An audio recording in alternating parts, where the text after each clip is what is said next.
My name's Joseth. I'm a co-founder at NearLife, and we are an EdTech SME based out of Bolton. In 2015, we created a learning platform for humanitarian aid training. It was a project that was sponsored by USAID and DFID, and it was basically to build a platform to provide humanitarian aid training around security protocols, and it included interactive video scenarios. Last year, we raised investment to help us convert our scenario building software into an authoring tool that allows learning designers to create their own interactive video scenarios. And we launched the tool in February of this year, and at Learning Technologies Conference at the Excel Centre.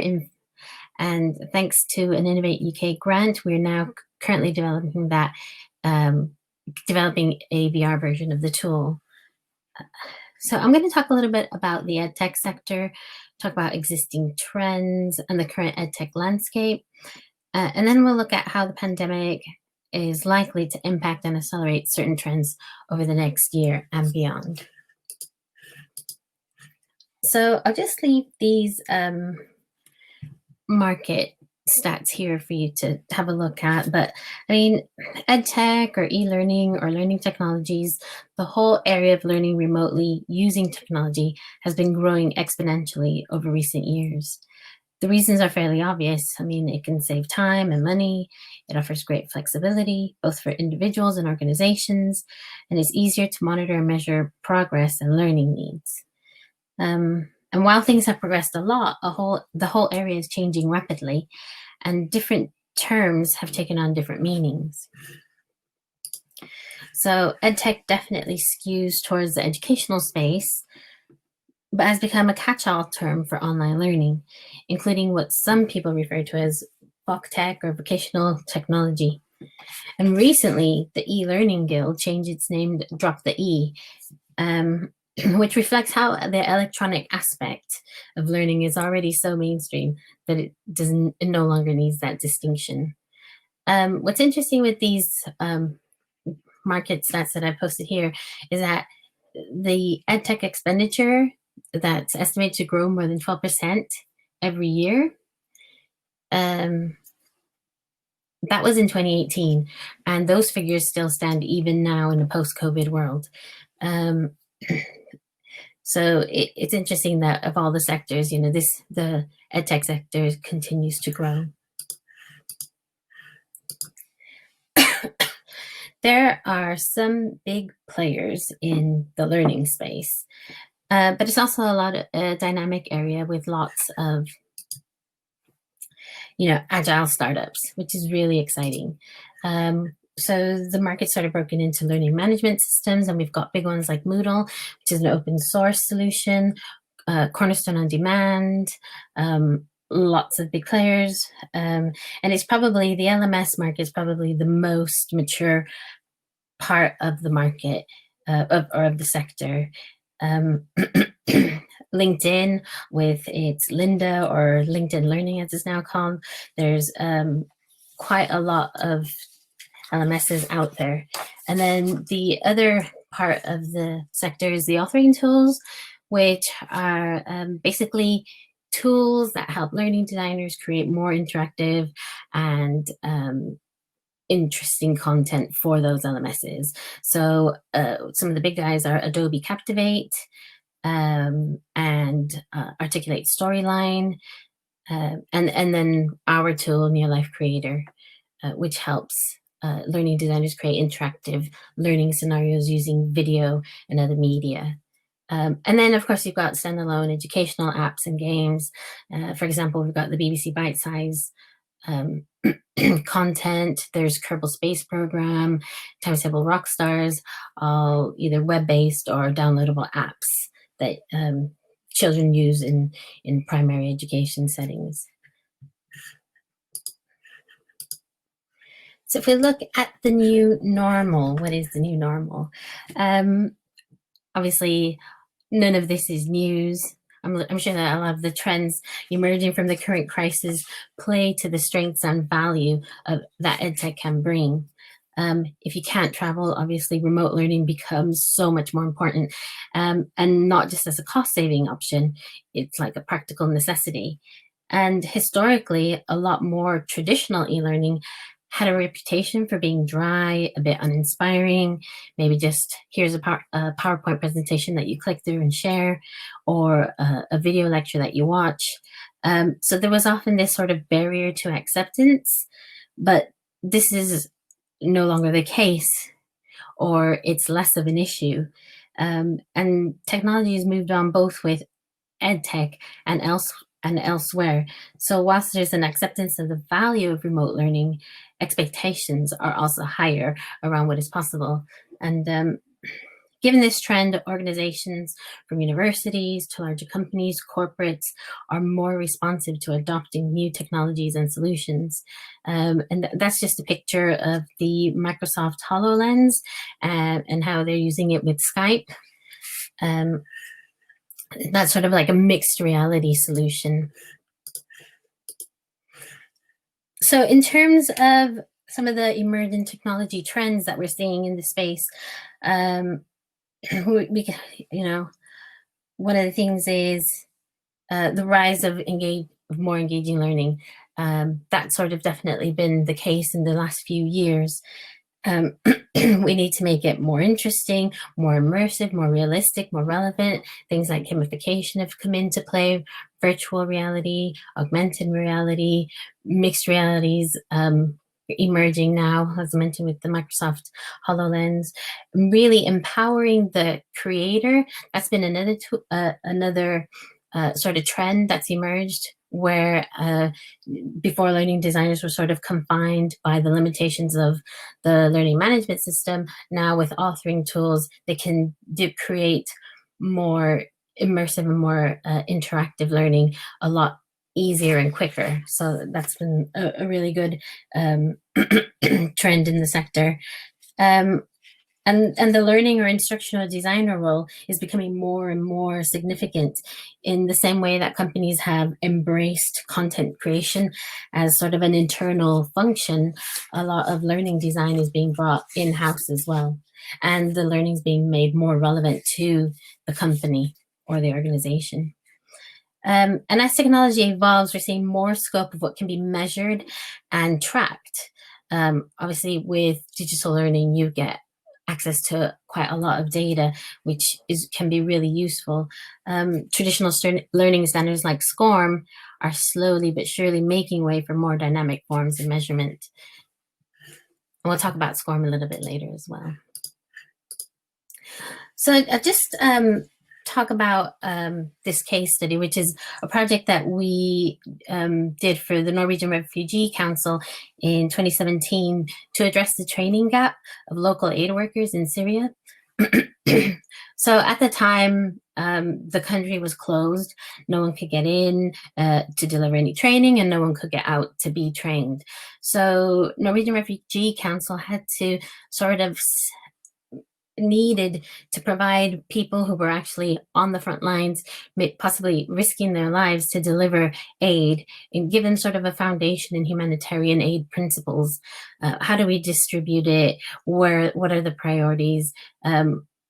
So we went out to Jordan as a team, and we met with Norwegian Refugee Council. We met with other aid providers on the border of Turkey to film and create these learning scenarios that would, everything was filmed in Arabic, obviously, because of the audience.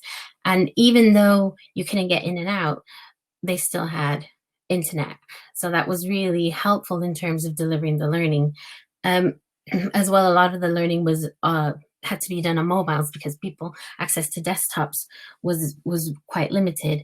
So having a sort of a web-based interactive video learning tool was really, really useful and helpful. It was a challenge, obviously, to do the whole project in Arabic when we're mainly an English-speaking team, but we worked with all the local stakeholders, really got involved to make sure that the learning that was required was actually delivered. Um, so this is so really what we tried to do with this is really instill sort of the humanitarian principles so that it could be translated into a setting that was really relevant for the learners. In terms of universities and further education, I think just yesterday, a few of the American school districts, like the two of the biggest ones in California, Los Angeles and San Diego, announced that they are not going to be going back to face-to-face teaching come the fall. That's in primary education. And a lot of universities have switched already to online learning. And in the news, you've heard that Trump's come under fire for saying that international students are going to, if the learning goes online, they're going to be denied their student visas. So there has been a big push recently for the online learning in the university sector. We've seen projects like EdTech's that came out of MIT really champion remote learning and really sort of revolutionize it. So it was no longer just for universities, but it was sort of universities offering courses to non-university students, which is great. So with the evolving EdTech landscape is allowing, and the current climate will probably hasten, is a more real-world learning where simulation is used more regularly, as is the case with nursing, and now have the possibility of moving online in a way that wasn't possible before. And with improvements in measurement, as well as emergent AI technologies that can dynamically recommend learning, provide feedback, change learning to suit, or learn how the learner learns, and change the learning to suit the learner. Oh, so the possibilities there are really quite exciting in terms of universities and further education. So in terms of the technology implications, for companies like NearLife in this space, what do we really need to be thinking about? Well, integration is really, really important. And we've got protocols like SCORM that were created, it seems like a long, long time ago, but they exist really because people want to have sort of standards. They don't want to keep reinventing the LMS that they've chosen. They've invested so much money in that, and to constantly change with technology as it moves and starting from scratch again is really challenging. So, and of course, running a learning management system with all your learners and all the learning that you've developed over the years can get quite involved quite quickly. So, excuse me. So it's for us and those like us to adapt to the existing landscape, offering something new that can be easily adopted with as little friction as possible.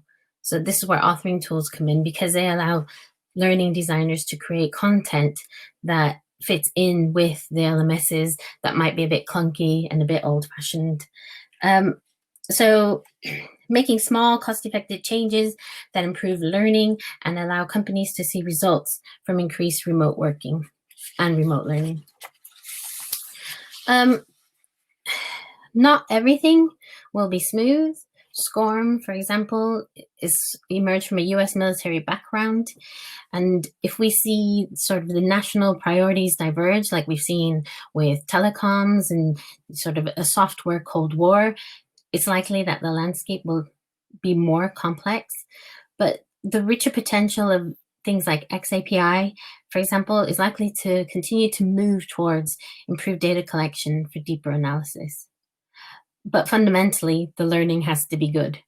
If you can't do simulation in real life, you want to be able to do the next best thing online. And immersive learning is likely to continue to be a growth area, as is the trend towards gamification. And all of this will occur in a climate of cost saving, a reality not just for EdTech, but for many areas, especially as we all over the world are suffering this sort of economic downturn. But with the emphasis on remote resilience, that has emerged from these past few months, EdTech has a big role to play in all our futures. I hope that that's the end of my sort of presentation, and I'm not sure how much time we've got left. I think quite a bit of time, so I kind of went through that quite quickly. So if anybody has any questions that you'd like to ask, I'll just put that first slide back up, because it's got some big, oh, sorry, there. It's got some big figures that are quite exciting. I don't know where I would see questions.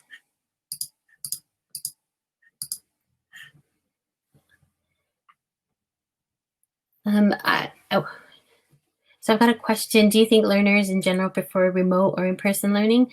Well, I think everyone's different, and the trend now is to provide the learning that is most or best suited for the learner. So I don't know. I'm probably old-fashioned. I really enjoyed being in front of people. It also motivates me more when you know you've got to be in a lesson. I think if you're a parent, you probably prefer in-person teaching so that you can do the things you need to do in terms of going to work and doing your job. So I think while a lot of people may have complained about school in the past, these past few months have really shown that we do need school. But I think for corporate learning, I think that e-learning is probably better simply because it's more efficient. You're not traveling, you're not away from the office, or you don't need to be. And then what's really great are these like peer-to-peer groups where you can do supported, ask questions in a group or get supported online through messaging or email or chat. So yeah, that's really great. Thanks. Any other questions?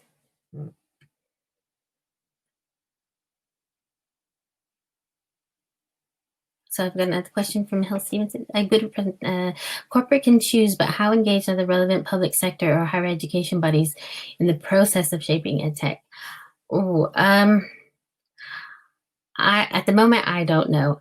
I think it varies from country to country, and in terms of schools, they often complain that they don't have the budget for it, and they tend to be really tech adopters rather than tech drivers. But you see a lot of people in the EdTech sector, they come from education backgrounds. So it's usually people who have taught and thought, right, this could be done in a better way. How can we provide better learning? So I think it's really mixed. And of course, schools with their limited budgets are really, I don't think that they want to risk too much in terms of how they spend that small amount of money that they do have. So big things like Skype or Microsoft Teams or Zoom, those have sort of been the solutions that they've adopted now. But it's sort of the thin end of the wedge, and I think as things progress, they will probably be a bit more willing to adopt newer technologies, different technologies. I read a stat that said people don't want more of the same teaching, but don't think that it's going to change for a long time. And the people that didn't, the sector that wanted teaching to remain as it is was the education sector. But I suppose that's for different reasons. Any other questions? I think we've got about 10 more minutes, so I think I probably went through my presentation a bit too fast, and I'm a fast talker, I'm sorry.